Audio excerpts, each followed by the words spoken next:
starting with the topic that is the pollination. Pollination is the transfer of pollen grain from anther to the stigma.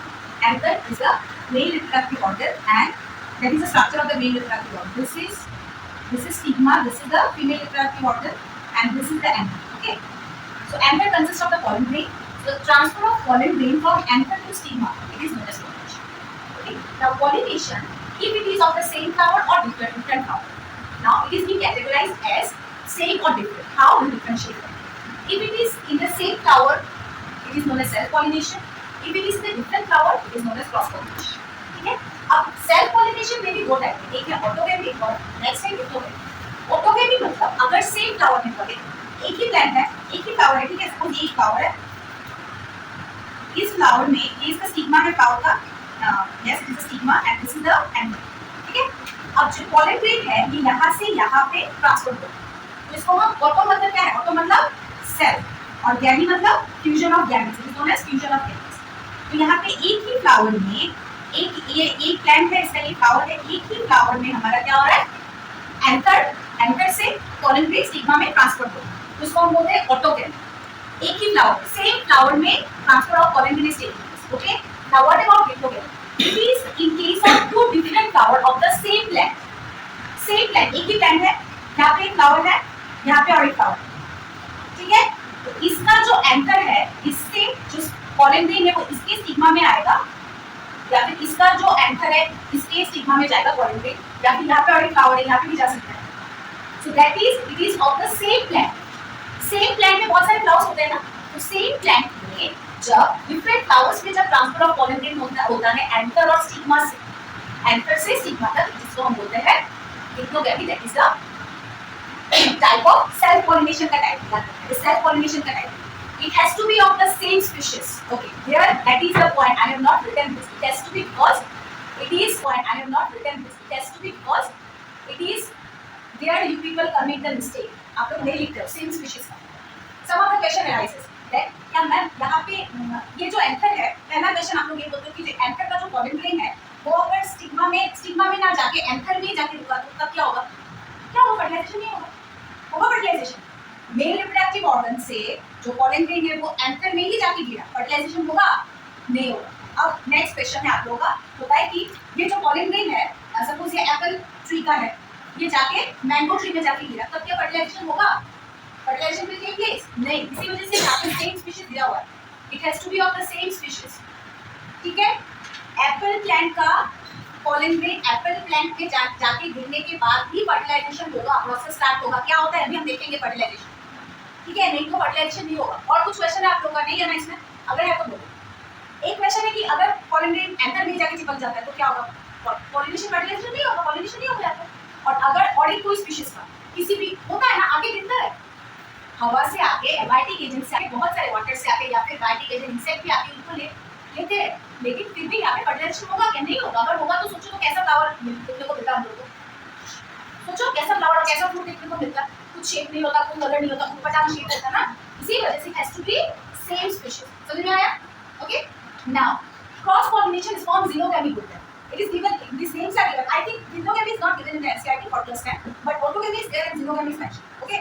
So cross pollination मतलब it take place in different flower of the different plant, different flower of the different plant. ये एक plant है, इसका एक flower है, ये एक plant है, इसका एक flower है। इसका जो एंथर से जो pollen grain निकलेगा वो इसके स्टिग्मा में आके चिपकेगा और इसके बाद pollination, fertilization होगा, pollination process complete होगा, ठीक है? तब इसको बोलते हैं हम ज़ीनोगैमी, क्रॉस पॉलिनेशन। अब ये ज़ीनोगैमी किस के ऊपर डिपेंड करता है? दो फैक्टर के ऊपर डिपेंड करता है, एक है बायोटिक एजेंट्स और एक है एबायोटिक एजेंट। बायोटिक एजेंट मतलब biotic agents, biotic life, water doesn't have life, biotic insect, ठीक है? Insect, butterfly, okay, these are the agents. Biotic agents means earthling monomer, the insect, okay, because we know that insects used to carry the pollen grain. Butterfly के बैठता है, इसके बाद butterfly के पैर में क्या होता है? बटरफ्लाई बोलो, कोई भी अगर बीज बोलो के बैठता है ना, वो जब बड़े नमरा जिसको बोलते हैं, वो जब जाके बड़े फ्लावर के ऊपर गिरेगा तब उससे पैर में जो चिपका हुआ रहेगा ना पॉलन ग्रेन, बड़े फ्लावर में आके गिरेगा, वहां से उसकी स्टिग्मा में जाएंगे, इसके बाद फर्टिलाइजेशन प्रोसेस होगा। ठीक है, क्या होता है अभी हम लोग देखेंगे। एंड बायोटिक एजेंट्स मतलब which has बायोटिक मतलब which has life, okay, abiotic means water, air, okay. इसका बहुत सारे नाम है, but you people don't need the name, still I am saying the name. It is anemophily.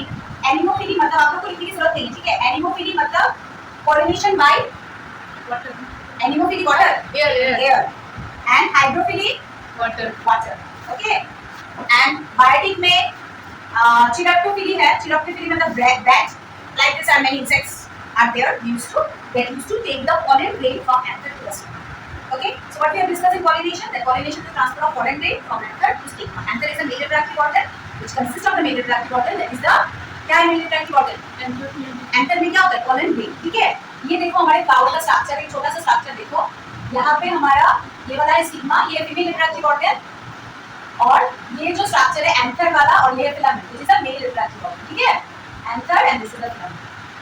अब यहाँ पे पॉलन ग्रेन होता है, यही पॉलन ग्रेन जाके यहाँ पे आके बैठेगा। इसके बाद हमारा फर्टिलाइजेशन प्रोसेस स्टार्ट होगा। प्लांट में 2 बार फर्टिलाइजेशन होता है, इसकी वजह से इसको बोलते हैं डबल फर्टिलाइजेशन। क्या होता है देखो, प्लांट में फर्टिलाइजेशन 2 बार होता है, इसलिए हम इसको बोलते हैं डबल फर्टिलाइजेशन, ठीक है। देखो क्या होता है, that is the structure of embryo, ठीक है। ये एम्ब्रायो का स्ट्रक्चर है, डबल फर्टिलाइजेशन, शॉर्ट फॉर्म में लिखिए double fertilization. This is the structure ना, this is the structure of the, this is the stigma, right? Stigma, this is stigma, ये stigma है। इसके बाद ये क्या है, स्टाइल, और ये वाला है हमारा ओवरी। तो यही स्ट्रक्चर एम्ब्रायो से, ठीक है।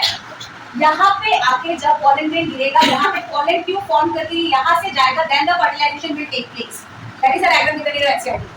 ये पॉलन ट्यूब डेवलप होगा आके यहाँ पे, इसके बाद यहाँ पे फर्टिलाइजेशन होगा। तो हमने ये डायग्राम बनाया है, बना करके यहाँ पे एम्ब्रायो सेक बनाया है। अब हम देखेंगे कि क्या होगा, ठीक है। एम्ब्रायो सेक में ये देखो, यहाँ पे 2 सेल होते हैं जिसको हम बोलते हैं साइनर्जिक सेल।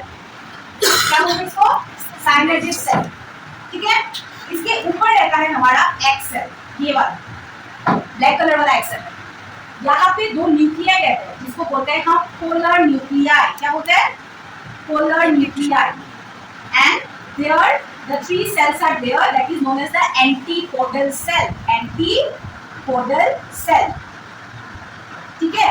अब जब फर्टिलाइजेशन होगा तब ये देखो, ये स्टिग्मा है ना, अगर देखो यहाँ पे आके पॉलन ग्रेन आके यहाँ पे स्टिग्मा में स्टिक बैठेगा। स्टिग्मा नेम से समझ में आया, स्टिग्मा स्टिक करता है, which stuck something, it stuck the pollen grain।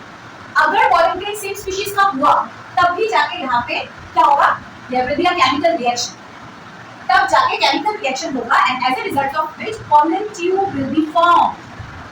Pollen tube form करेगा, यहाँ पे अंदर से एक पॉलन ट्यूब फॉर्म करेगा। अगर वो सेम स्पीशीज का नहीं हुआ, पॉलन ट्यूब फॉर्म नहीं होगा, यहाँ पे ही वो वेस्ट आउट हो जाएगा, यहाँ से वो चला हवा से यहाँ पे वो नष्ट होकर नीचे ले जाएगा। समझ में आया, that is by same species, ठीक है। अगर सेम स्पीशीज का हुआ तब भी जाके पॉलन ट्यूब फॉर्मेशन हुआ। अब हमारा पॉलन ट्यूब तो फॉर्म कर गया। अब पॉलन ट्यूब से ये देखो, ये पॉलन ट्यूब है, यहाँ पे पॉलन ट्यूब फॉर्म करके 2 मेल गैमेट, कितने मेल गैमेट, 2 मेल गैमेट, ठीक है। 2 male gamete it will come, एक मेल गैमेट एग के साथ फर्टिलाइज करेगा, जिसको हम बोलते हैं फर्टिलाइजेशन और सिंग गैमेट।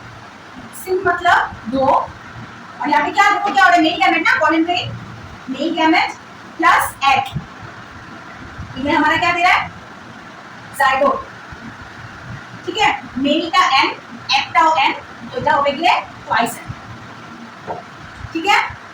मुझे अच्छे ट्वाइस एन क्यों समझ में आया ना, 2 एन क्यों है समझ में आया ना। ये मेल है, ये मेल गैमेट्स है, पॉलन ग्रेन है, और ये हमारा एग है। तो मेल का एन है, number of nucleus are there is N, and there also है, so it will be 2 N, okay. Next यहाँ पे कितना प्रोड्यूस हो रहा है, 2 है ना। सिंग मतलब 2, और गैमी मतलब सिंग मतलब 2, और गैमी मतलब फ्यूजन ऑफ गैमेट्स। So यहाँ पे fusion 2 gametes 2 and it is produced. So that is why its name is, it is true fertilization. यही ट्रू फर्टिलाइजेशन है। और एक होता है जिसको हम बोलते हैं triple fusion. Triple fusion NCERT में ये दिया हुआ नहीं है, लेकिन they ask discuss double fertilization. So आप लोगों को ये पता नहीं होगा, डिस्कस कैसे करेंगे, लिखोगे क्या, ठीक है। ट्रिपल फ्यूजन में क्या होता है देखो, एक मेल न्यूक्लियर तो चला गया, एक मेल न्यूक्लियर तो हो गया फर्टिलाइज, और एक मेल न्यूक्लियर रह गया ना, वो क्या होगा, वो ऊपर जाएगा इस पोलर न्यूक्लियर के साथ फ्यूज करेगा। अब ये पोलर न्यूक्लियर जो है दो है ना अलग अलग, they will fuse up together and they will form secondary nucleus। एक दो से दो जोड़ के एक फॉर्म करेगा जिसको हम बोलते हैं सेकेंडरी न्यूक्लियस। तो कितना बार यहाँ पे फ्यूजन हुआ, और एक बार हुआ ना, ये बार एक बार हुआ, एक बार हुआ, एक बार फ्यूजन, फ्यूजन मतलब मिक्सिंग, ये एक बार हुआ फ्यूजन, यहाँ पे एक बार हुआ फ्यूजन, दो बार हुआ, और एक बार न्यूक्लियर भी हो रहा है, दैट इज व्हाई इसका नाम है ट्रिपल फ्यूजन। ठीक है, देखो तो ये जो दो न्यूक्लियर था पहले ऐसा था, ये दोनों मिलके एक फॉर्म कर दिया, ठीक है, सेकेंडरी न्यूक्लियस। अब ये मेल गैमेट इसके साथ जाके फ्यूज करेगा, male gamete plus secondary nucleus. So male gamete में कितना न्यूक्लियर है, पोलर न्यूक्लियर है, दो पोलर न्यूक्लियर प्लस दो पोलर न्यूक्लियर है ना मेल गैमेट में, सॉरी सेकेंडरी न्यूक्लियस में ये पोलर न्यूक्लियर कितना है, polar nuclear and this is plus polar, दो पोलर দুইটা পোলার নিউক্লিয়ার না, এটা একটা দুইটা পোলার নিউক্লিয়ার লিখছি, ঠিক আছে। And this is the male gamete, ये एक एंड है, तो ये एक एंड हुआ, ये एक एंड हुआ, n plus n simple maths, n plus n like term clear, that is our endosperm. इसीलिए आप लोगों को क्वेश्चन पूछेगा कि एंडोस्पर्म का पीपे कितने हैं, हैप्लॉइड है, डिप्लॉइड है, क्या है, समझ में आया। Okay, once again I am revising, कितना बार हुआ है देखो, ये एक बार, ये और एक बार, अपने आप में ये हो रहा है यूज दो बार, और ये और एक बार हो रहा है, that is the 3 times. Okay, now a little bit extra for those who are interested to take bio after +10। Okay, little bit extra, how many cells are there, भाभिया, how many cells are there, total number of cells, total number of, and the girl sitting beside her also, total number of, आप बोलो, total number of cells 3। question is how many cells and how many nucleus are there, ठीक है, कितने cell और कितने nucleus after fertilisation है इस process में, ठीक है। सेल कितने हैं, सेल कितने हैं देखो, 8, कितने सेल है 5, 1 2, कितने सेल है 5 और 3 cell, 5 cell 5 cells, total nucleus बढ़ो। My question is how many cells and how many nucleus are there? How many nucleus are there? 5। इसमें एक nucleus है, हाँ। इसमें एक nucleus है, इसमें यहाँ पे 2 है 4, यहाँ पे 1 है 5। कितना nucleus हुआ? 5। nucleus कितना हुआ? 5। अब cell कितना है? 3। nucleus 5 है। अब cell कितना है? इसको मत देखो, यहाँ पे ये वाला देखो। 3। nucleus कितना है? nucleus तो 5 है, cell कितने है? अब पोलर न्यूक्लियर तो नाम से ही पता चल रहा है ये न्यूक्लियस है, तो न्यूक्लियस सेल होगा नहीं होगा ना, बिकॉज़ इतना बड़ा सेल है, इसके अंदर ये दो न्यूक्लियस सेल तो है ना इसका, तो न्यूक्लियस ये तो सेल नहीं होगा। तो कितना सेल हुआ, 1 2 और 3, ये मेल गैमेट, ये एग और ये मेल गैमेट, कितना हुआ सेल, न्यूक्लियस कितना है 3 5। समझ में आया कितना न्यूक्लियस और कितना सेल है, ठीक है। तो इज 5 न्यूक्लियस एंड 3 सेल। ये क्यों सेल न्यूक्लियस में, सॉरी सेल में कितनी होगा, क्योंकि देखो ये पूरा सेल है और ये दो इसका न्यूक्लियस है। So once again let us revise that double fertilisation, यहाँ पे फर्टिलाइजेशन 2 बार हो रहा है, नाम से ही पता चला। जब आपके यहाँ पे हमारा कॉलोनी जब यहाँ पे बैठेगा, अगर वो सेम स्पीशीज का हुआ तो कॉलोनी फॉर्मेशन होगा, ठीक है। अगर सेम स्पीशीज का नहीं हुआ तो यहाँ पे खत्म हो जाएगा, ठीक है। तब कॉलोनी से 2 मेल गैमेट नीचे आए। अब आप लोग बोलोगे मैम ह्यूमन बीइंग में तो ऐसा नहीं होता, यहाँ पे क्यों हो रहा है, क्योंकि ये एनवायरमेंट डिपेंडेंट प्रोसेस है, ठीक है। इसीलिए यहाँ पे हम दो गैमेट्स आते हैं, ह्यूमन बीइंग में ऐसे चांसेस नहीं है। ओके, ह्यूमन बीइंग में कितने सारे स्पर्म्स होते हैं, millions of sperms to come out ना। Okay, now here this 2 male gamete, 2 pollen grain will come down and it will come here and it will fertilize first one, this one egg cell, इस egg के साथ fertilize करेगा, जो हमारा 2 fertilization है, जिसको हम बोलते हैं सिंगल, एक male gamete और एक egg, जिसको हम बोलते हैं zygote। दैट इज zygote में आप लोग इसके लिए एम्ब्रायो बोलते हैं ना इसको, zygote तो 2 सेल स्टेज हुआ, अब पूरा डेवलप हो जाएगा उसको एम्ब्रायो बोलेंगे। तो n + n एम्ब्रायो का कितना नंबर हुआ 5, ठीक है। अब और एक जो रह गया ना, वो क्या करेगा, वो जाके इस पोलर न्यूक्लियर के साथ, अब ये पोलर न्यूक्लियर दोनों फ्यूज करके सेकेंडरी न्यूक्लियस फॉर्म कर लेगा, ठीक है।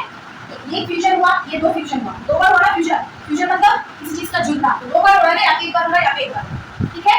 और एक बार ये 2 हो गया और ये मेल गैमेट जाके इसके साथ फिर से फ्यूज करेगा, तो कितना बार हुआ फ्यूजन, 3 बार, इसलिए इसका नाम हमने दिया है ट्रिपल फ्यूजन। समझ आया क्यों नाम दिया है ट्रिपल फ्यूजन। और फर्टिलाइजेशन कितना बार हो रहा है, 2 बार होगा, इसलिए डबल पोलिनेशन। क्वेश्चन यही पूछता है कि ये वाला आप लोग को नहीं पूछेगा कितना न्यूक्लियस, लेकिन आप लोग को पूछेगा the number of gametes. Okay, this employed और okay, thank you, thanks for watching.